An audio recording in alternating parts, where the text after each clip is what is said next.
Oh, fuck. I moved and my shoulder popped. The loudest fucking pop ever. It's gotta be on the record. It didn't hurt, but it scared me a little.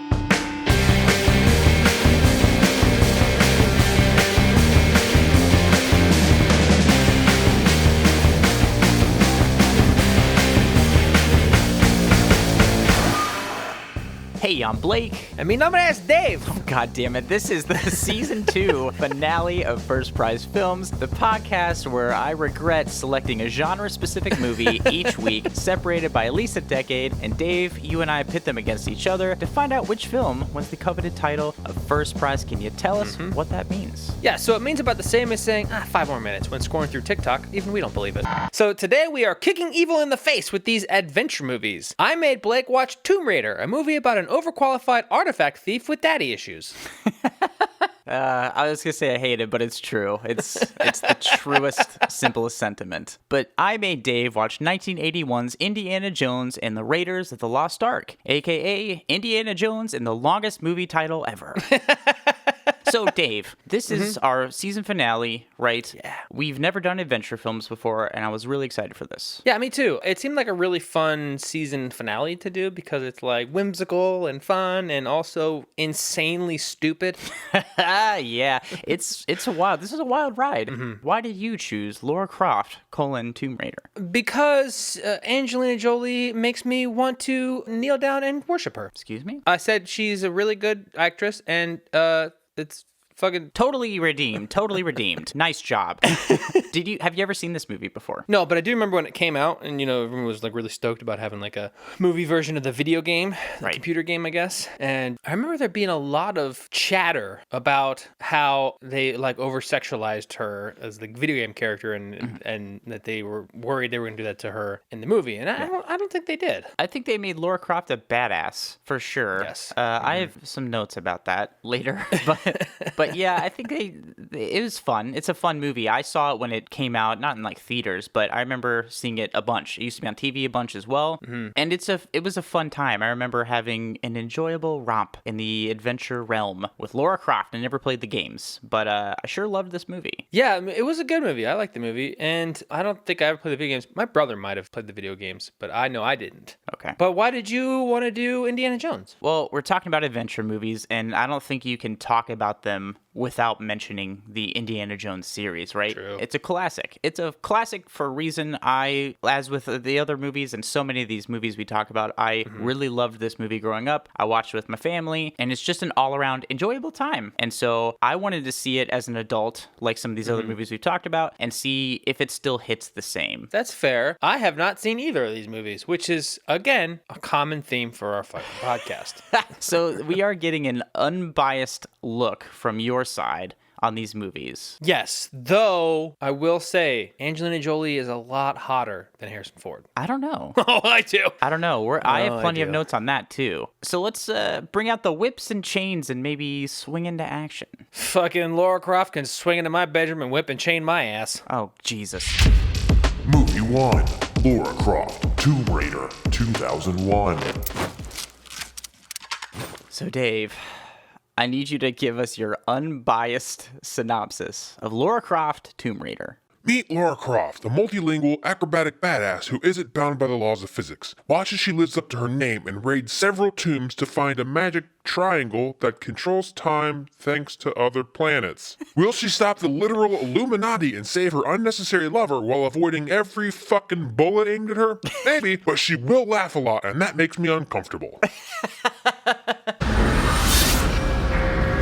So we open to the title card that comes out of Lara Croft's eye, who is played by the amazing Angelina Jolie, as she hangs onto a rope, upside down, like a fucking monkey pretending to be in Mission Impossible. Look, the core strength here is impeccable. Insanity. So she flips down and sneaks through a tomb-looking place. Okay. Completely strapped up. Is she raiding it? Is this the Tomb Raider part of Tomb Raider? If so, we fucking wasted no time at all. I like it.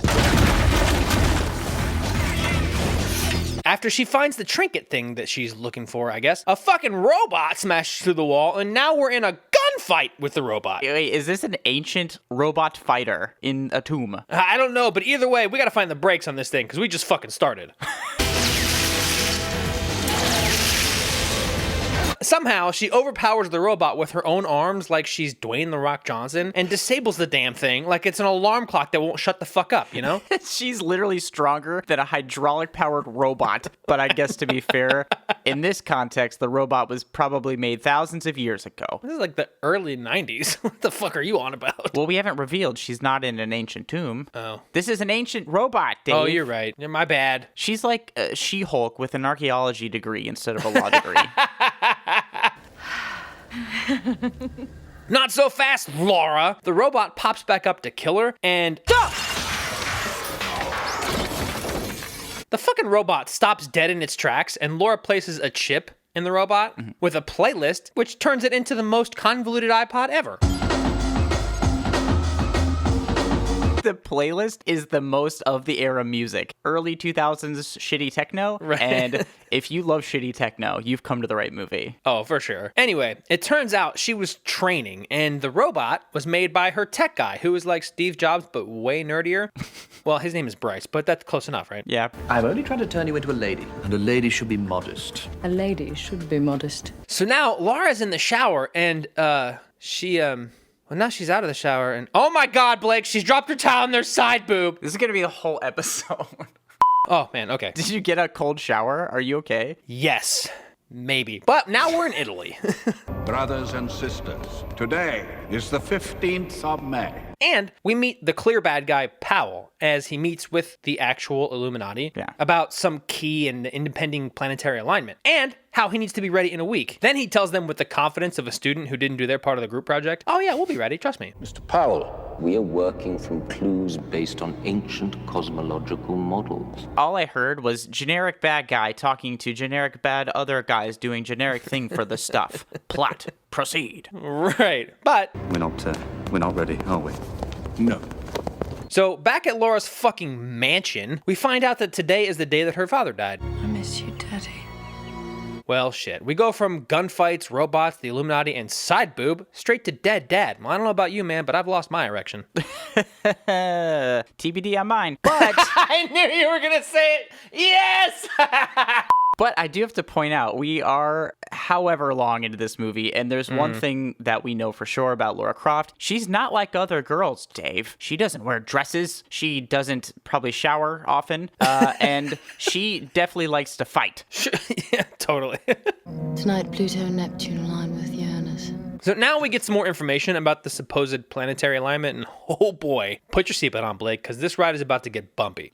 So I guess all 9 planets are going to align and cause a total solar eclipse, but like, are all these planets going to migrate between Earth and the sun? Because this doesn't make any fucking sense. That was my question. I never questioned this as a child. I'm like, yeah, fuck it, sure, whatever. It's Lara Croft. And I'm sitting here as an adult like, wait, back up to the part where you said all the stupid shit. That doesn't make any sense at all. What are we doing? Okay, sorry. Tangent is over. So now Laura has a dream where she's with her dad. The exact alignment of planets necessary to activate the triangle only occurs once every 5,000 years. But that proved to be just long enough for little Lara Croft to grow up. Man, I know fathers want their kids to follow in their footsteps, but this feels a bit manipulative. No? Do my bidding, cause I'm dead! Fuck you from the afterlife. Also, I want to note here, I don't know if you caught this, Dave. The actor who plays Lara Croft's father is Angelina Jolie's real-life father, John Boyd. Oh, I did not catch that. Well, I mean, I knew who the actor was, but I didn't know that was her real-life father. Oh, yeah. I don't think they talk anymore. Cause for awkward dad relationships. So after Laura wakes up, she goes for a walk around the way too big for 3 people mansion, and she finds a clock in a hidden compartment under the stairs.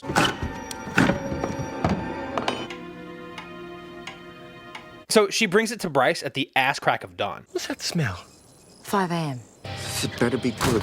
Yeah, you're telling me, Bryce. 5 a.m.? Listen, the alignment isn't for a week. Have some fucking patience, Laura. You couldn't wait till like 8 a.m.?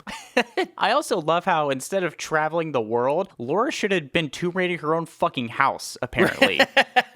It started ticking last night during the first stage of the alignment. And I have no idea what that means, but let's dive into it, I guess. Upon further inspection, and by that I mean they fucking smash the clock open like a piñata, they find some weird metal object inside. What is that? The all-seeing eye. How the fuck do you know that, Lara? She's a Tomb Raider, I guess. I don't know. She's like really giving off Trinity from the Matrix vibes, for sure. I feel like they're kind of overplaying their hand on the cool girl thing. A little bit. Speaking of... Well, I guess we're going to go find out what an all-seeing eye is at an auction? What, are they going to be selling the answers or something? It's early 2000s Google was just an auction house. Oh, no, sorry. She's meeting up with some professor type guy. Sure. But not before we meet Alex, who I guess is an ex-lover. I don't know. They bicker like ex-lovers. It's Daniel Craig with a deeply inconsistent accent. Laurie, do we always have to fight like this? I mean... Hey, man, you fucking came at her sideways. Maybe sit down.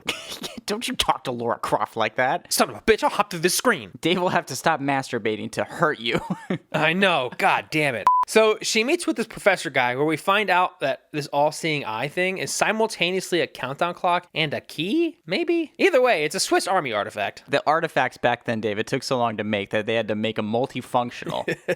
Also, the professor guy knew her dad. He always steered his own course, your father. And all of that for nothing, Blake, because he tells her that he can't help her. So she rips off on her motorcycle, but wait a fucking second. We cut to later that night where he calls her and he's like, you know what? I thought about it for more than 30 seconds. It turns out I know a guy. You see, I had a second thought about that clock. There is a man who may be able to help you. His name is Manfred Powell. He just made us watch all these fucking scenes just to come back to be like, nah, it's good. You know, there's like some conflict and shit, but it doesn't really matter. We're just going to do it anyway. Right. So he sends her to Powell before apologizing to a picture of him and Laura's dad, which makes me feel like he just did something not good. I'm getting shady vibes from this old fucking guy. You and me both, sir. Lady Croft. Ah, Mr. Powell. So now we're at this Powell guy's mansion, and this thing's starting to feel a little elitist. Where are the minimum wage Tomb Raiders?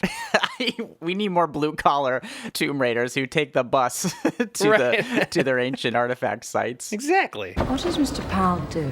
He's a lawyer. A lawyer. So this meeting amounts to pretty much nothing, because she shows him a picture of the clock, because she's much smarter than I am, and then he hits on her because he has no situational awareness. To be fair, Dave, neither do you. You've been jerking off this whole time. Can you leave me alone and let me jerk off? At least I'm not doing it in front of her. It's a felony, Dave.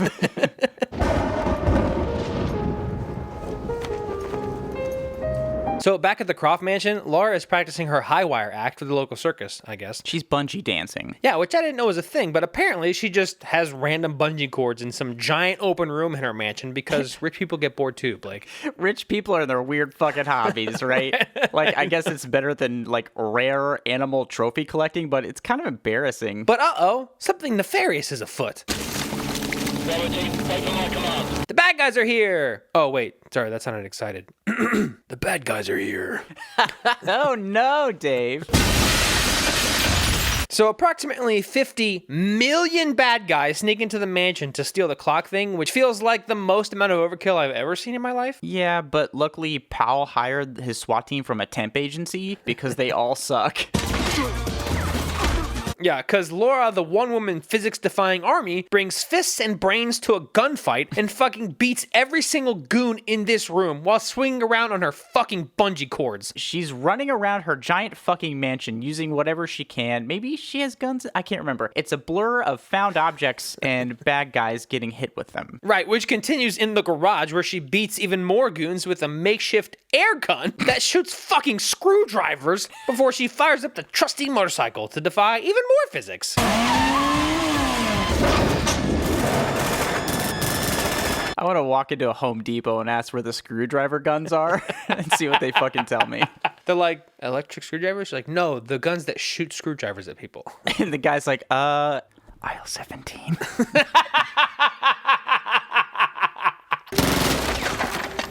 I think they've all gone. After avoiding a metric fuck ton of bullets, she runs to the room where she just left the clock out on a table, you know, like it's a souvenir from a vacation she wasn't invited on, only to find that it's gone. I saw that coming, or I didn't see that. Yeah, I saw it coming. Well, they got what they came for. Well, yeah, Laura, while you were busy being a human tetherball and launching tools, they were stealing your shit. Hello? What the hell happened here? So the next morning, the UPS guy who waltzes into the mansion like he's never heard of boundaries and delivers a pre-mortem letter from good old Daddy Croft that gives her instructions for the do this for my dead ass mission because he was too lazy to do anything before he died, I guess. Dude, why is Laura's dead dad cutting it so fucking close? Like, if he would have sent this letter a fucking year ago, you could have, like, given her a chance to prepare, protect the clock, and not have a bunch of fucking Black Ops rejects fuck up her mansion. What are you doing, you dead asshole? Ugh! I hate her dead dad. By now, I'm sure you will have discovered the clock I concealed. The clock is the key, Lara. Did I mention that the instructions also include an exposition dump? And will unlock the hiding place for 2 pieces of a sacred icon. This is the magical triangle I told you about when you were a little girl. Triangle of light. It is no bedtime story. Can you imagine finding out that the fairy tales you were told as a kid are real and you're the good guy in them? I wouldn't believe it. Right, not only that, but like, fuck, now I gotta put on all this effort? That's true. That's kind of like a lot. Here's some like magical clock triangle things. You figure it out, dude. I don't know. Right. But I do have to say that like the lore of this whole triangle thing, it's goofy as shit. It's very goofy. And taken just seriously enough that I'm like, okay, it's dumb, but I'm here for it. I'm on board. Right. So he goes on to tell her that the triangle can control time and could be used for good or evil. And yeah, no shit. Evil. Use it for evil. Oh, it's funny you mentioned that because back in the day, it was used for evil. Their abuse of this power led to the destruction of the city. But don't worry, Blake, because they split the triangle in half, so no one would use it for evil ever again. Aside from maybe they should have just destroyed it, because that's how you prevent it from ever being used for evil ever again. They split the triangle into 2 pieces and hid them at opposite ends of the earth. What an epic fuck up, dude. Like, okay, we have this terrible triangle that we can use to manipulate time and space. We don't want anybody to use it, so I don't know. What do you guys think? Maybe just like destroy it, crumple it up. Guy with the glasses in the front, just cut it in half. And somebody's like, that guy, this guy fucks right here. Let's listen to him. Honestly, I don't know why we're talking shit because neither of us have ever been bungee dancing. Or broken rocks. Regardless, now the fate of the world rests on Lara's shoulders. No pressure. It's all good. Well, whatever. Laura can handle it. Let's go to Cambodia. Woo! Lady Croft, are you on target, over? Right on target. Thank you, boys. Over and out. And after they drop Lara out of a plane in a vehicle a la Fast and Furious, Lara finds the bad guys trying to break into some giant structure in the side of a mountain. Oh, Mr. Powell, how predictable. That's quite the big talk from the person who didn't put the magical eye clock thing into at least a fucking drawer. It's the goddamn truth right there. Also, her ex Alex is there too, because we can't have just a regular action movie. There has to be a love interest too. Dude, I know. It's like they set her up as the I'm not one of the normal lady, and then they immediately give her a love interest. Right. And I'm like, fuck off. Now Lara drives through the jungle where she finds the convenient back door to this structure, and also a convenient little girl or possible ghost, not sure, who then shows her where to go. But don't be fooled, Blake, it's not the doorway that she's standing in front of, it's the earth that gives way underneath her. It's a 2,000-year-old gotcha right there. So, thanks to this ridiculous shortcut, Lara and the bad guys arrive at the secret location at the same time, and she watches as they just know what to do with the giant 3-headed gold statue in front of them. You're making a big mistake! Lady Croft, tell me, is there a good reason why I just kept you alive? Yes. That is not the true I. Lara realizes, hey, they're doing it wrong, and she reveals herself before she convinces them to team up because, again, she's smarter than me. That's true. She's smarter than both of us, although not smart enough to stay out of the jungle in a foreign country. I'm smart in that regard. Well, we can do it my way, or we can all come back in time for the next alignment, and you're welcome to try and kill me then. In, say, another 5,000 years. I just realized something. Yeah. If Lara had let them do it wrong, then movie over. Oh, yeah. Oh, dude, that's a great point. If Lara had just let them do it wrong, then she's off the hook. Fuck her dead dad and fuck these assholes. She can just like hang out and play and bungee dance in her mansion all goddamn day. Right. So they only end up succeeding because she tells them how to do it right. You're your own worst enemy, Lara. So Powell throws her the all-seeing key clock eye, whatever, and it releases a giant swinging battering ram that Lara jumps on to get the momentum it needs to pierce the structure and release beams of light all over the place, as well as one of the pieces of the magic triangle. Oh, and did I mention rock monsters? Because there's rock monsters. While the bad guys unload every bullet they have to defeat the rock monsters, Lara just hand-to-hand beats their asses, smiling as she does it, mind you. But the giant gold statue is now alive too. Not to worry, Blake. Lara drop kicks the battering ram thing to kill it. Wait, is it killing if it's not actually alive? That's a great question. It's destroying. I don't know. And after escaping one final rock monster and the structure itself, Lara is confronted by the bad guys who are all just lounging around like this isn't the scariest thing to ever happen to any of them. Nobody bats an eye at this thing. They just accept the giant alive rock monster statues. Hold it right there! Give it up. Are you going to shoot me, Alex? And of course, they aren't ready for Lara, who takes off running through the jungle before yeeting herself off a waterfall to safety, which is a weird sentence. It's true. And not to backtrack too much, but we kind of glossed over the point that bullets kill magic temple statues. Why? But you know what? The first thing she does when she's gotten away, Blake? What? Call the bad guy. Lady Croft, how are you? Alive. You have my half of the triangle. And you have my father's clock. And you know what, Blake? I'm so glad they've learned to share. Is that what's happening? Is that I don't know what's happening. I thought it was a brag sesh. She's like, fuck you, dog. I took a header off of a waterfall that should have caved my skull in. But I'm here. I got the triangle. Eat shit. So now we're off to Venice, but not before getting lectured by a monk who also knew her father because Daddy Croft was apparently the popular kid in tomb raiding school. Everybody knows Laura's dad. Right. Oh, Jesus. Did they all get letters from the grave as well? I hope so. And my daughter is coming to see you. Please help her. Side note, this monk guy gives Lara tea that heals her wounds as she's drinking it. Like, it hasn't even had time to get into her bloodstream. What in the fantastical fuck? This was the point. I'm with you that I was like, hold the fuck on. Oh, God. Sorry, another tangent again. Venice! Good evening. You're with the Illuminati. Lara, who I thought wasn't this slow, has a powwow with Powell. Huh? Did that written on your hand? And you know what? She is not having any of his shit. She calls him out, showing that she knows he's not even in charge. In spite of all this, though, he gives her his best "please help me for the love of God, they'll kill me" sales pitch, which includes a time travel paradox and showing that, hey, I can throw a knife too.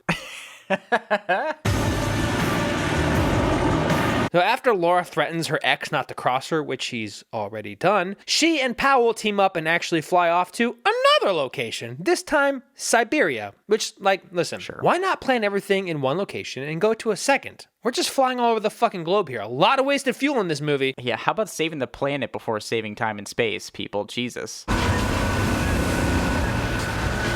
So once in Siberia, Lara encounters another little girl who isn't actually there, or maybe a ghost, and tells her in Russian not to go. So Lara's losing her mind. I'm going to be honest, I'm not sure she actually had it in the first place. That's fair. But also, this Siberian girl also knew Laura's dad. Yeah. They dog sled to the Forbidden City, or whatever the fuck it's called.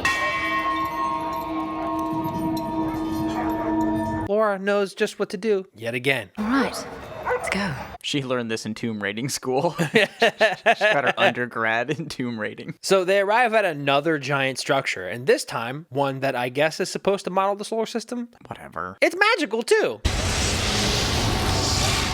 Holy shit. It's a time storm. Time is broken here. Suddenly, the structure starts moving and kills multiple goons as Lara and Alex start climbing the moving arms like it's one of those, funny obstacle course shows where they have to avoid being hit. Dude, I literally was gonna say the rotating planet thing they're on is like the TV show Wipeout, but if you lose, you get shot in the fucking face. Or you get crushed to death, one of the two. It doesn't end well. Speaking of being crushed to death, that's exactly what happens to some of these goons. But then Lara gets the clock into position when, shoop, she gets sucked into the structure. But like magically, not brutally. Like not like a fucking paper shredder. Yeah, she wasn't like spaghettified going in there. It wasn't like a black hole situation. She got the piece. Hey, she got it! Hooray. So after Powell has his team assassinate the leader of the Illuminati so he can have all the glory / power, he puts the pieces together and nothing. Not quite what you hope for, Mr. Powell. Dude, Powell can't handle a little embarrassment, throws a knife directly into Alex's chest, making him fall into the water. It's the most anticlimactic thing ever. Like, probably like the last time he had sex, too. So it's just bringing back a bunch of terrible memories for him. Lots of disappointment and sadness. You show me how to complete the triangle. We can change his fate. Now, Powell, who has no idea what to do next, tries to bribe Laura with saving her side dick, Alex, but only if she just, shows him how to complete the evil plan. Yeah. Laura has no choice. She's in. So she shows that she's the smarter one once again and throws the clock into one of those magic time bubbles floating nearby. And this blasts apart the all-clock eye-seeing key, and Laura grabs the piece out of it, needed to mend the two triangle pieces. How does she know this? I don't know. Dude, I don't know. I don't know. And now her and Powell are running up a pyramid in space, I guess? I have no idea what's happening, honestly, but Laura grabs the completed triangle before Powell can. Siberian gladiators up in here. Daddy? But now, she's with her dad in some weird timeline crossing, potentially just a dream thing, where Daddy Croft tells her not to use the triangle, but instead destroy it, which is what I said in the middle of this movie, but go off, I guess. So immediately after being told not to use the power of the triangle, Laura uses the power of the triangle. She reverses time to right after Powell threw the knife at Alex, just to turn the knife around and have it fly back into Powell. Now, I'm no scientist, Blake, but wouldn't the knife just keep going the same direction and now just bounce off Alex's chest handle first? She reversed time, not physics. What the fuck? Just imagine. Boom, ow. It really hurt my sternum. I'm going to get a bruise. Whatever. Now Laura destroys the triangle. And immediately, Powell's goons leave in disgust like, no, he sucks, I guess.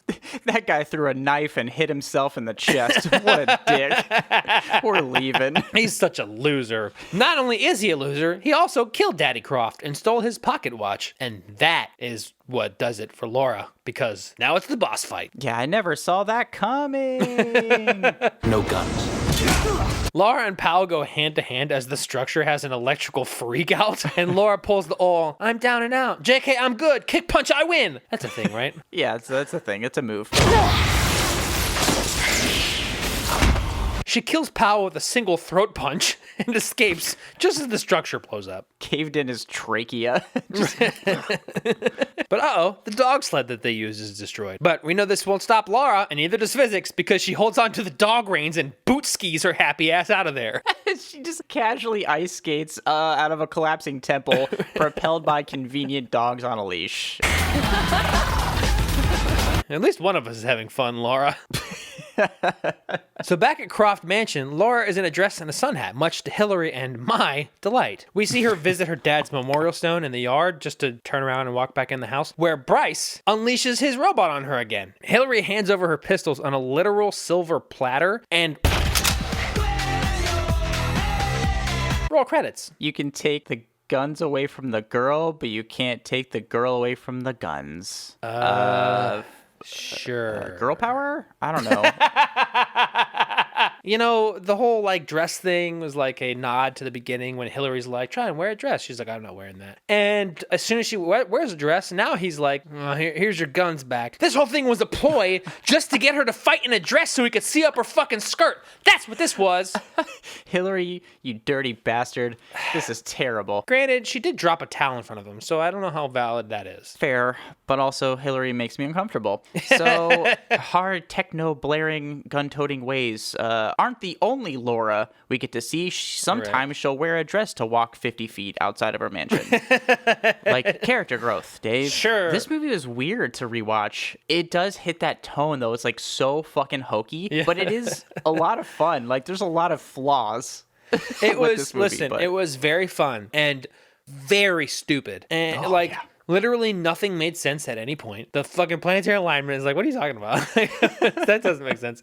Also, what is bungee dancing and why are you doing this? And also, can I see her without a towel on again, please? Oh, Dave. But seriously, in a non-sexual way, every time she was like eyeing somebody with like a slight smirk, I'm like, oh, please ruin my life. I have to say, like, Angelina Jolie throws herself into this role. She really embodies Lara Croft and like that goofy ass early 2000s like aesthetic that they're going for. It's so hokey and goofy, and this movie's bad, but she leans into it so hard, and that's what you need from a main actress for this kind of role. And it works for her. Yeah. She sells it all the way up the street. I feel like it buys into its own bullshit so much that you can buy into it as well. Right. Enough to turn your brain off and have a relatively good time. Yeah, I agree. It entertained me enough. And that's, I guess that's the the smallest benchmark that a movie has to hit for me. It's like, I'm entertained enough. Yeah, it's fine. It's fine movie territory is what it is. Yeah, this is a movie to watch with some friends, joke around, have some popcorn, have some drinks, and laugh, and be along for the ride and enjoy some of the cool stuff that is in there. Right, I agree. But you know what? I think I'm done with raiding tombs. Let's talk about a movie that raids a tomb. Oh, fuck. Movie 2, Indiana Jones and the Raiders of the Lost Ark, 1981. Okay, dude, let's hop into a not at all related, set in the past, looking for a fantastical artifact movie, Indiana Jones and Raiders of the Lost Ark. In a world where people actually care about archaeology, one man must be a professor, a historian, an action hero, and handsome to boot in this epic journey to find the Ark of the Covenant before the goddamn Nazis totally ruin everything.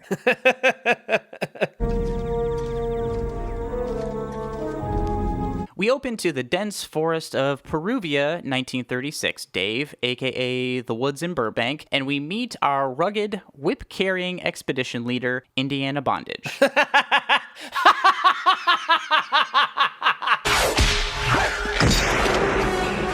Okay, it's Indiana Jones, people, played by post-Star Wars pre-plane crash Harrison Ford. He leads a group to an ancient temple here in Peruvia where he needs to recover an ancient artifact for his ancient ego, but it's sketchy in there. This is it. This is where Forrestal cashed in. Senor, nobody has come out of there alive. Nobody gives Indy notes. He's a archaeologist hunter guy. He goes into the temple anyway, avoiding booby traps like fuzzy spiders, people kebabs, and a single arrow. He then, luckily, gets to recover a golden idol, and it doesn't even have any dust on it. Did you notice that? I did notice that. But before Indy can take a victory lap with the idol he got, he has to victory run the fuck out of there. You see, unfortunately, this temple was made by Peruvian Kevin McAllister, and Indy has to run out to avoid all sorts of literal pitfalls in a giant bowling ball that comes rolling his way.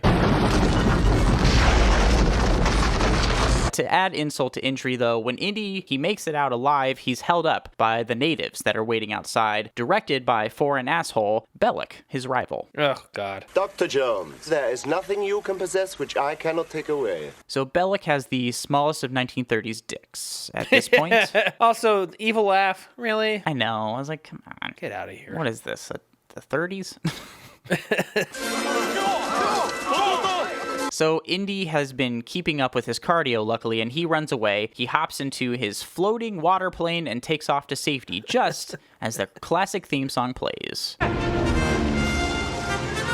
I gotta say, Dave, wow. What an opening scene. This opening scene made me realize I don't know anything about history, because I saw planes, I was like, in 36? Oh, wait.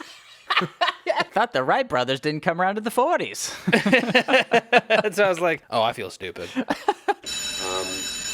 Any questions, then? We're back in America now, and we see that Indiana Jones isn't just some ragtag treasure hunter. He's a professor in a suit, and his students want to fuck him. Every last one of them. But anyway, Indy doesn't do all these things just to be sexy. He does it for museums and the preservation of history. Sure.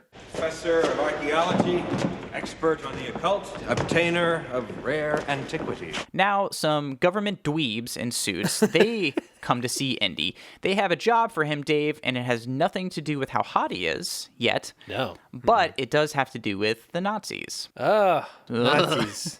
Nazis have discovered Tanis. The city of Tanis is one of the possible resting places of the Lost Ark. Yeah, the Ark of the Covenant. You're talking about the 10 Commandments? Yes. To recap, we have suits, we have an archaeologist, we have Nazis, and the 10 Commandments. So whoever wrote this must have been at my 10-year high school reunion. Also, I love that the FBI is like, well, these guys are lunatics. I know. They want you to get a hold of the Ark before the Nazis do, and they're prepared to pay handsomely for it. And the museum? Museum gets the Ark when we're finished. Oh, yes. The government dweebs officially hire Indy to find the Ark of the Covenant before the Nazis, and the Nazis believe, for some reason, that if they possess the Ark, it will make their army unstoppable. Can we take a second, though, to think about this from the U.S. government's perspective? Sure. Thank you. If your enemy is going to spend, like, immense amounts of time and resources to essentially cast a magic spell in the desert, I say fuck them. Let them do it. That's the dumbest shit I ever heard. That thing represents everything we got into archaeology for in the first place.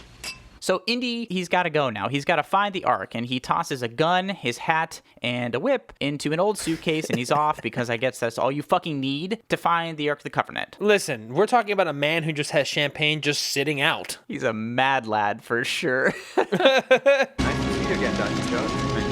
So Indy's first stop is to Nepal to find an old medallion piece, but what he finds instead is an old slam piece.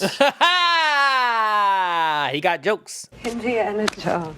Always knew someday you'd come walking back through my door. I love how they're like, well, you have to go to Cairo, and the very next scene is Nepal. I'm like, wait, that's not in Cairo. You fucking lied to me.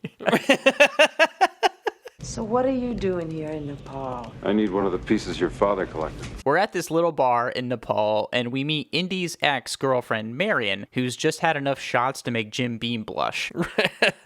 She plays coy until she also punches him in the face. I learned to hate you in the last 10 years. Basically, Marion's father has that medallion Indy needs, but she's conflicted on whether to give it up. So when Indy leaves the bar, in walks our Nazi bad guys. And you know they're bad because the music tells us. And he looks like a moron. Oh, God, right? Good evening, Fräulein. These Nazi assholes, they want the medallion too, but they only want to pay Marion with a red-hot fire poker. They, like, threaten her, but luckily, Captain Bondage is back with his whip to save the day. Let her go. Indy to the rescue! So he starts a rumble with the Nazis in this little bar, and during the fight, the bar is set on fire, and the head Nazi guy, he sees the medallion. Marion apparently had it with her the whole time. Oh, yeah. So the Nazi guy grabs it, but it fries his hand, so he just jumps out of a window. I know. What the fuck is that gonna accomplish?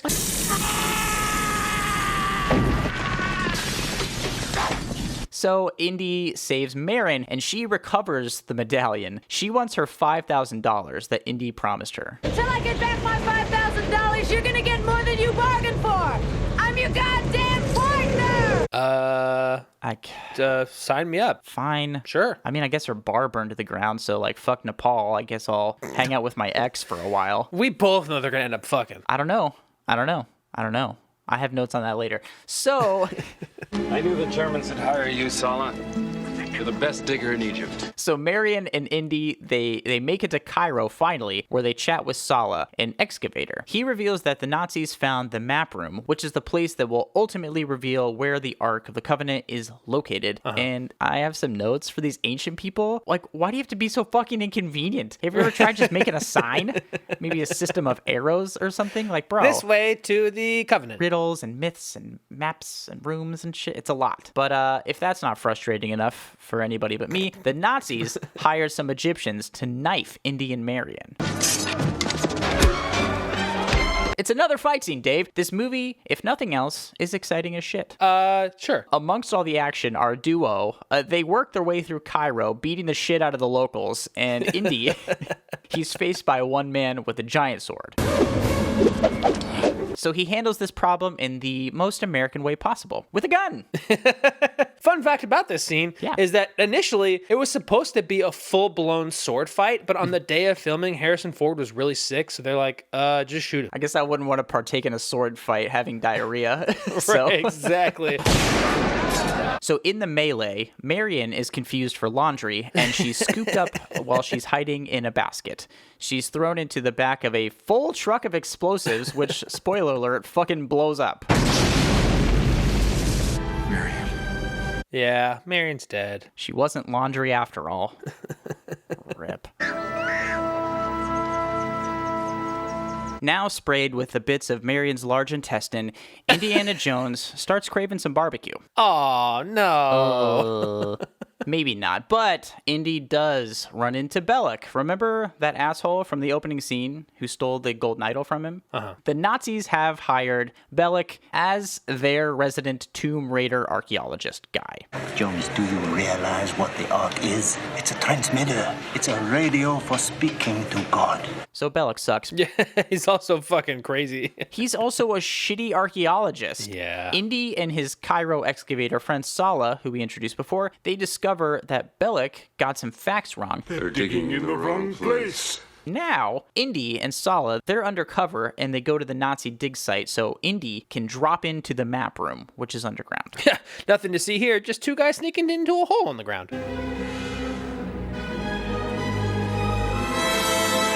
Indy attaches Marion's medallion to a long staff as the sun moves in the sky. The sun shines through the medallion, creating a beam of light that reveals exactly where the Ark should be located. Oh my god, the light beam is terrifying. Don't give my ass access to this light beam because I will start a fire, and no, I do not have insurance. So...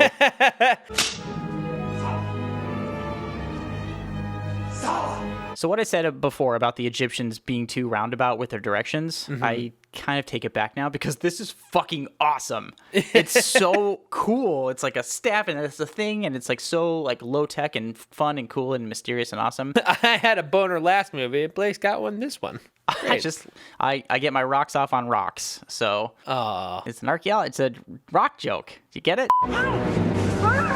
So Indy has found where the Ark should be located, and the winds just keep piling up for him because outside of the map room, Indy discovers Marion. She's still alive. Somehow. Oh my god. You can't underestimate the power of hatred and $5,000, Dave. The movie tries to explain this away, though. I thought you were dead. I must have switched baskets. Sure. Whatever. Fuck it. I mean, that whole scene was like an episode of Scooby-Doo where they're running from the bad guy and they just keep going through different doors. It's true. And Indy, after taking a moment with Marion, he gets buyer's remorse and he gags her again. His post-nut clarity happened way too fast. It's pre-nut clarity. Exactly. I'll take you out of here now. They'll start combing the place for us. Come on, Charles, are you crazy? Basically, the Ark is so close and it's too important to draw attention to themselves now, so fuck her. Plus, who doesn't want to save $5,000? I think Indy made the right choice here. $5,000 in 1930s money? You could buy like a skyscraper and enough pre-war Necco wafers to last you a goddamn lifetime. So Indy finds the spot where he believes the Ark is buried, and a team of Sala's excavators, they begin to dig. As night falls, something happens. Indy! Here! We've hit stone! They open up a hatch to reveal some kind of temple filled to the brim with Indy's favorite reptile, snakes.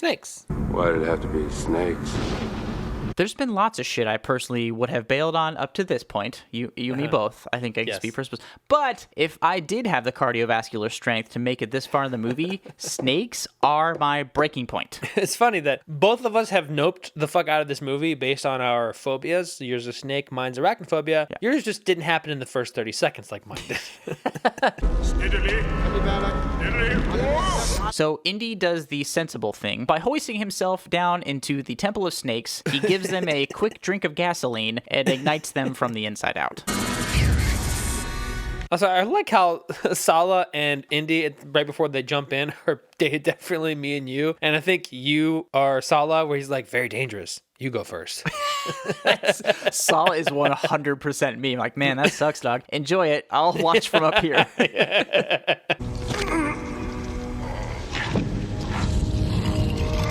Despite probably wanting to make some sick boots from all that snakeskin, Indy and Sala continue on into the temple to discover a golden box. This is the Ark of the Covenant. So they load it into like a wooden crate. All right, take it up. All right, these guys' trouble minus the snakes is only beginning because they pull the Ark up in the crate. Sala goes up, and all of a sudden the rope comes down. Indy is stranded in the Temple of Snakes. Bellick and the Nazis have discovered what they are doing, so they're taking that fucking Ark to radio into God, Dave. They're in the middle of the desert where there's nothing for miles, and like the enemy is like 100 yards that way. Like, they just look to the left. They're like, "What are you guys doing?" They're like, "Hey." So once again, Jones, what was briefly yours is now mine. What a smug little prick. On top of this, though, for no reason at all, they throw Marion down in the pit. So it's just her and Indy and some non-deep fried snakes that are waking back up. And I do have to make a point here. Sure. Like, after the Nazis realized Marion didn't explode into 1,000 pieces, why did they keep her alive at all? I thought they were going to use her as a bargaining chip, you know, for something like, you give me this, Indy, and we'll give you the girl. But they just throw her in a fucking pit. Why is Marion still in this movie? Traitor, you get your hands off of me! Indiana Jones, adieu.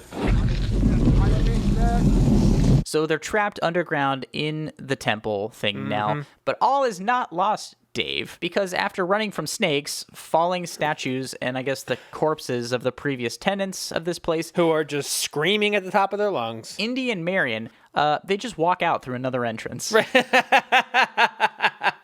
Like convenient back doors in both of our movies. It's unbelievable. You would think the Nazis would have, like, you know, looked inside of this entrance since they've already uncovered it and exposed it to everybody? What the fuck? We're gonna fly it out of here.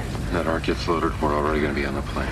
So, free from the not-so-hidden temple, Indy decides to steal a plane to follow the Ark. He sucker kicks a man in the dick and then turns him into human salami by tossing him into the plane's propeller, and the plane blows up. So, they can't take the Ark by the plane, Indy can't take the plane, so he decides to take a horse instead. I gotta say, that whole scene had me going back and forth more than... Your hand over your penis when you watch Lara Croft Tomb Raider? Yes. And... So, luckily, the horse that Indy stole, it's fast, and it's the 1930s because it catches up with the caravan of trucks that is taking the Ark back to Cairo. So, as previously established in the last scene, Indy is willing to commit murder in all sorts of deli-inspired ways to get what he wants. He takes the truck over, beats up the Nazis, and gets the Ark back to Cairo, to its safe space. Yay, I knew it. Everything at last has been arranged. The Ark is on board. Nothing is lacking now that you are here. All is good now, Dave. Indy is a hero, and the Ark is going to the museum on a boat. Oh, actually, hold on. There's 20 minutes left of the movie. Time for the third act. What is it? Engines have stopped. I'm gonna do a check. After Indy falls asleep mid-sex with Marion, a move that I thought I originated, something feels off. The engines of the boat they're on have stopped, and the Germans have taken over the ship, stealing the Ark back. Just like that. How do they fucking know? They're Germans, Dave. I don't fucking know. The girl goes with me. Should be part of my compensation. I mean, I guess after you're in the desert for so long. Not that, you know what, that actually makes Marion sound like not like attractive or something. Yeah, can I back out of this entire conversation? No, man. Keep on digging. Dig your way out to the other side. Cut to the theme music. No, goddamn it, not that one. So the Germans take the Ark onto their U-boat, along with Marion, who, again, I don't know why is still in this movie, and she's getting put through all this shit. Luckily for us, you and I, both, Dave, mainly, just us, totally. Indy took swimming lessons, because when the U-boats start to pull away, Indy has somehow climbed his way aboard from the water. Don't ask questions, it just happens. Now the U-boat arrives at an island, and do you know what they're about to do with the Ark here, Dave? Some Nazi shit. Damn it. I always got a guess in there. Erste Arbeitsgruppe antreten zum Anlegemanöver. Basically, they want to open the Ark here on an island, I guess, for some reason, to make sure everything is inside before they show it to Hitler. But, like, why not open it in Egypt to double check? You're just adding extra steps. Be smarter, Nazis. Also, don't be smarter, Nazis. Fail like you did, please. Okay, don't be smarter, Nazis. Why am I encouraging Nazis? This is a terrible episode for me. Oh, God. Get me out of here. The altar has been prepared in accordance with your radio instructions, sir. Good. Take the Ark there immediately. So the Germans take the Ark to the altar along with Marion when Indy surprises them with a bazooka, I guess. Yeah. He's gonna blow up the Ark unless he's granted his one request. It depends on how reasonable we're all willing to be. All I want is the girl. The length some guys will go to finish having sex, Dave, I swear. Dogs. All of them. But luckily/unluckily, Indy has a healthy appetite for knowledge. He decides to not save the girl or blow up his enemies just so he can see what is inside the Ark. Well, he's not getting laid now. Sorry, Marion. Ain't artifacts. Inside the Ark are treasures beyond your wildest aspirations. You want to see it open as well as I. Now, night has fallen, and Bellic and the Nazis bring the Ark to its altar where they open it. Indy and Marion are tied up nearby to watch. You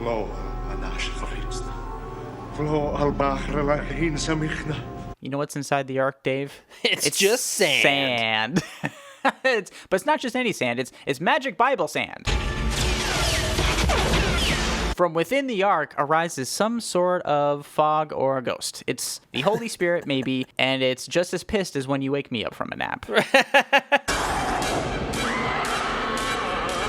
This spirit has fucking lasers, too, Dave. Oh, it God. zaps all of the Nazi troops and melts the higher-ups in an absolutely horrifying display.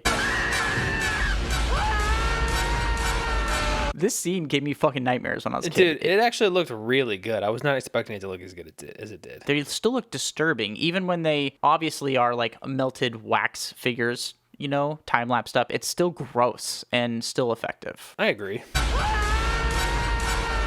So anyway, curiosity killed the Nazis, but it did not kill Indy or Marion for some reason. Do you have an answer to this? Because they closed their eyes. But dumb. That's dumb. What the movie said, so that's what I'm going with. It's like, it technically, yeah, it told me that. I know it told me that, but it feels not right. I don't know. Maybe the Holy Spirit is like self-conscious or something. That's what it is. I think the Holy Spirit is like, oh my God, please, I have pimples and I have this mask is not. The prom is next week and you're making me embarrassed. So the self-conscious Holy Spirit, it goes back into its box, and Indy kisses his lady. And hopefully they know how to drive a fucking U-boat, because they have to get back to the U.S. somehow. So later, we just cut back to the U.S. because we don't need to see how they got there. Indy, exactly. He meets up with those government dweebs from the beginning, and they assure him that the Ark is locked away safe somewhere. He and Marion, a newly formed couple who have probably finished having sex by this point, they take off to get a drink. In the final shot of this movie, we see the crated up Ark being rolled into an unspeakably large warehouse and stored amongst a million other crates that look exactly the same. Roll credits.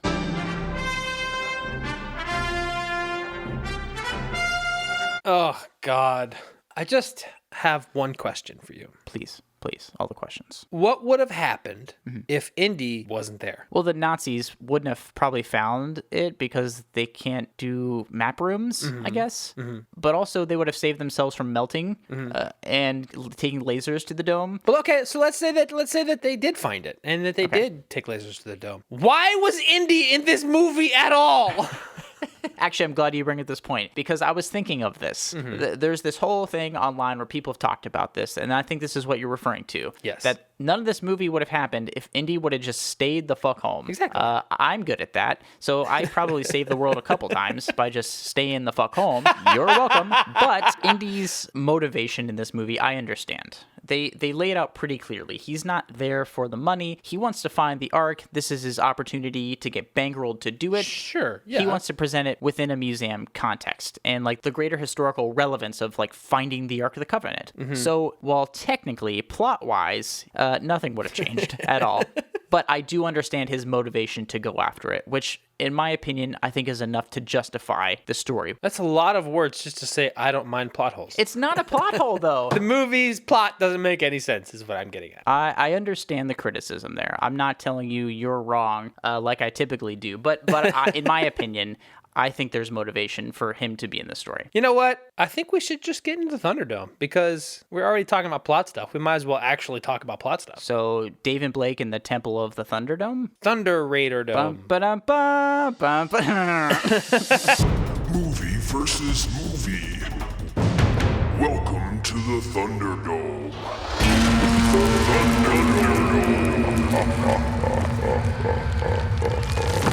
This place fucking rules. All right, Dave, we're back in the Thunderdome, and I'm feeling rejuvenated by the blood of dead Nazis. So, and I had a cold shower when I'm not thinking about Angelina Jolie. It's been a tough episode for both of us. But before we watch these movies, Dave, you and we decide on 5 things that we both agree make a good genre movie. In this case, adventure movies. Yeah. So let's go through them. Number 1, we need epic action. Is everything fucking insane? Number 2, we need a world-class protagonist. Wait, how are they this skilled? Number 3, we need a world-changing artifact. Are these trinkets fucking magic? Number 4, mysterious history or lore. Does anyone have a fucking clue what's going on? And number 5, we need a vicious antagonist organization. There better not be a single moral with these villains. So hopping right into this, I don't think there is anyone in the world who can say Raiders doesn't have epic action. We're traveling the world with Indy, getting priceless artifacts, punching Nazis, and half-fucking his ladies. There's a lot of things going on in this movie, and I mean, we get to see so many different like cultures and people, and it's like nonstop action throughout the whole thing. For me, you can't get more bang for your buck than Raiders of the Lost Ark. Well, I will say, I'm not going to disagree that Raiders has epic action. Mm-hmm. I will say, however, that Tomb Raider is absolutely filled with epic action. It starts with a very intense action sequence of her fighting a fucking robot, and it only gets more intense from there. Giant 3-headed structures, rock monsters, battering rams, side boob. I mean, they make the gunfights feel like water balloon fights. Every minute of action in this movie is epic. I do like the opening of Tomb Raider so much because it does feel kind of like an Indiana Jones thing, but then a fucking robot shows up and it's like, this ain't your daddy's Indiana Jones. Right. And it's fun. I wouldn't say it's the most creative action. It's not a Spielberg movie. You know, Raiders is a Spielberg movie, and it's shot like a Spielberg movie. And this is shot like an early 2000s shitty action movie. Which is fine, because there's side boob. And the side boob is probably one of the best things in the world. Speaking of world, getting into our next point. World-class protagonist. To be honest, Lara is almost too world-class. She knows 3 languages that we know about because we only see those on screen, and there could be more. She is incredibly smart and agile. She's a great shot. I mean, come on. She can bungee dance her way out of death and overpower actual robots. She can do anything, and in the tiniest of side notes is incredibly attractive. She feels smug as shit. Well, when you're that badass. I don't blame her. I'm not saying she shouldn't be smug. It is interesting. She's an interesting character. Yes. Indiana Jones, though, for me, is kind of the ultimate adventure protagonist here. He's smart, both in the books department and in the streets department. He's buff enough to go on world-traveling adventures and caves and boats and planes and fucking whatever. But on top of that, he doesn't do it for himself or any like self-serving reasons. He's altruistic.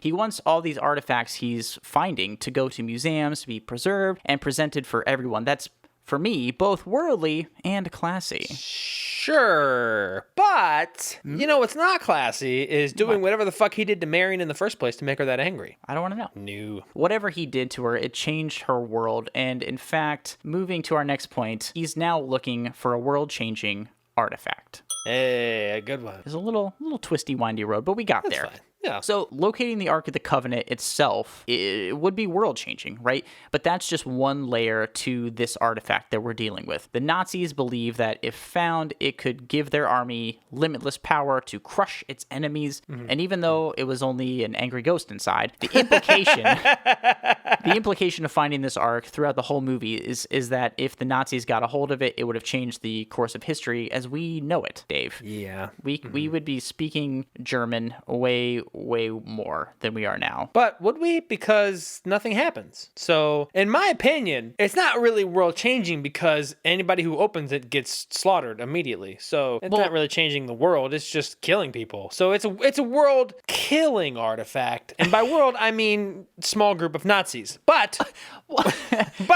to quickly rebut you, as I just said, the idea of it, they think it's going to be world changing. It turns out to be a goddamn dud. But honestly, the implications are world changing. So we didn't know till the end. Give me a break, Dave. I don't wanna. I wanna win. So don't you talk to George Lucas like this? I think this one's a no-brainer. Okay, this artifact that's somehow affected by the other planets, as if this is astrology, which is just as believable, can control time. Blake, in the wrong hands, this thing would not only change the world, it would probably destroy it. And thanks to Laura not just destroying the piece that she finds, it almost does fall in the wrong hands. So it almost is a world-changing artifact, and it would have been had Lara not destroyed it. Yeah, and I guess the world, it would change the world if she brought Jon Voight back from the grave. Oh, no, please don't do that. Yeah, leave him dead. R.I.P. Jon Voight, who's definitely still alive at this point. Jon Voight may be alive in real life, but he's definitely dead in the movie with all those weird, mysterious dreams. Speaking of mysterious history and lore. All right, okay, yeah, here we go, man. So the history behind this artifact is simultaneously mysterious and fully explained at the same time. We know how the artifact was created, and we know from what, but we don't know who used it and what they did with it. Also, they don't explain how metal from a meteor can control time, so that's pretty mysterious too. Space mystery meteor guy. You know, it does kind of toe the line between like giving us enough to understand what's going on, but leaving enough out to like kind of get your mind going in different places, like wondering who funded this movie and why. But I'm not sure how mysterious the Ark of the Covenant is, honestly, in terms of raiders, since everybody's heard of it. But I would say the Ark was buried and had to be uncovered, and the way it had to be discovered is mysterious, right? We have like medallions and like map rooms and sun trajectories and shit. It's like, it's a lot of buildup for this artifact. And I don't know, I think it definitely gets my mind, it expands the world in my mind, and it gets you thinking about, that's why there's so many sequels to these movies, because people are like, how, why, tell me more. Or it's because Harrison Ford was pushed by this fucking giant organization of fucking Warner Brothers. That's, oh my god, yeah, actually that's a great segue into our next point. Vicious antagonist organizations. Love it. And listen, the antagonist organization in Raiders are Nazis. So what do you fucking want me to say? They're terrible pricks, and they want to rule the world. Like it doesn't get shittier than that. Does it? Because Laura is up against the literal Illuminati, who they want to control the entire world too, and they're willing to murder whoever and spend ungodly amounts of money just to get their smarmy hands on this fucking triangle. Also, they can control time to, I don't know, get more power. Either way, they suck. Yeah, it's kind of unexplained, like, what they're going to do with the power of time. It's just supposed to be scary, but they don't tell us, like, hey, we're going to, like, handle time and, I don't know, buy stock in Google before it gets popular. Like, I don't know what they're planning on doing. So it doesn't feel quite as heavy as, like, you know, fucking Nazis. But, you know, I get it. The movie builds this organization up is very big and spooky, so I don't know, fine. I think I've come around on Lara Croft: Tomb Raider. I think it's a really beautiful, well done movie, and if you're ready, I think I'm ready to pick it as my first prize film in the next segment, The Finish Line. Oh. I mean, you can pick it. I'm still gonna pick Lara Croft's colon. I want to climb in it. No. Hey, look. We did it. It's the finish line. We're at the finish line. Can I go home yet? Alright. All right, I might have buried the lead in the last segment, but my pick for first prize film is Lara Croft: Tomb Raider. I don't believe you. I'm waiting for the shoe to drop. Fine, I'll let you go first. So, I think, you know, everybody knows that my penis has a very loud voice. And as soon as I saw Lara Croft in the shower and then the side boob, I was like, yep, picking this one. Your penis was sending me weird texts and like screenshots and stuff too from this movie. It was I apologize. I apologize. No, it's fine. Sometimes he does it when I'm sleeping. Sometimes I don't.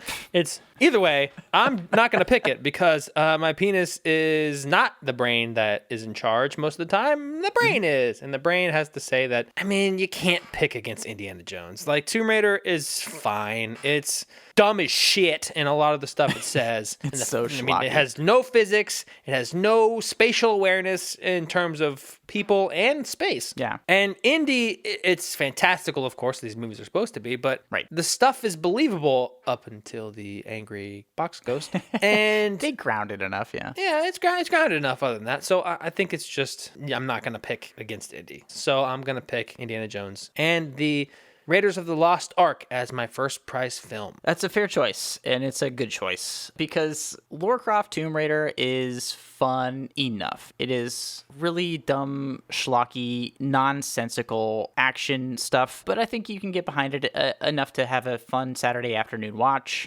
Indiana Jones has a lot of things going for it. It's a Spielberg movie, and it's a classic one at that, and there's a reason why people still talk about it. Yeah. I think you can enjoy this movie no matter what age you are. The Spielberg touch, and it holds up for me. Yeah, it does. There's goofy shit about it, because like if you dig into this thing, you're gonna find dumb things, like just like what you brought up about like if Indiana Jones did literally nothing, right? The entire movie wouldn't happen. Agreed. But taking this as like a fun adventure movie that we get to root for the good guys and like, you know, really hate the bad guys, I think this is the quintessential action movie for those things. It hits all the points, and it's just fun for the whole family. Yeah, I agree. It's definitely a fun popcorn family movie. And Angelina Jolie's side boob. It's never Sorry, going Lara away. Croft Tomb Raider is lost focus there for a second. Lara Croft Tomb Raider is not really. I mean, it doesn't feel like a family movie. It's like goofy and it's fine. It's fun. Yeah. It's just not. I don't know. It's just not as good. No, I agree. Raiders kind of transcends the schlockiness to be good cinema, and I think you can really dive in and enjoy a lot of different actual filmmaking aspects of this. Lara Croft Tomb Raider, it's just somebody shot it with a bunch of money and terrible CG effects, and I don't think anybody cared that much. No. Other than Angelina Jolie, who I have to actually commend, does give it her all, no matter how goofy. She kind of hams it up, and it works. She does. It works, and it's side boobs. So yeah, I think. Sorry, what did I say? I meant it's side boobs. Fuck! It's side boobs. Oh my God, Blake! I don't know what's happening. It's fine. It's fine. Let me handle this. We have to declare officially Indiana Jones and the Raiders of the Lost Side Boob is our official. Wait, what did I say? Oh no! Hey, First Prize listeners, thanks for tuning in to Season 2 of our ridiculous podcast. Yeehaw. And thanks for laughing along with us and at us. Mostly at us. We're fucking awful. We'll be back in a few months with more movies and even more laughs in Season 3. It's true. We do this for free because the Holy Spirit melted all of our financiers.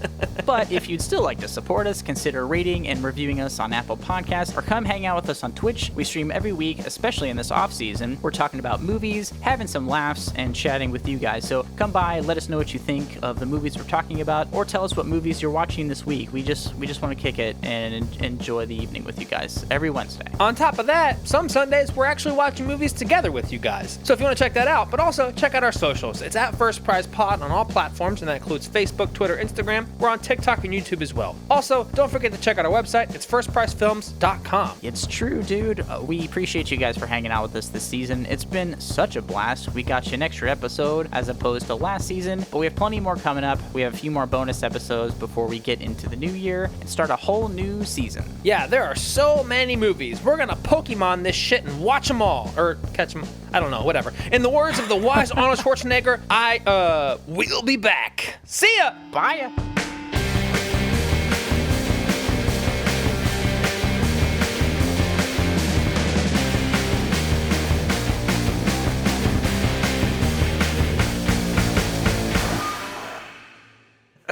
Thanks for tuning into the last episode ever, I promise. We're getting canceled as fuck.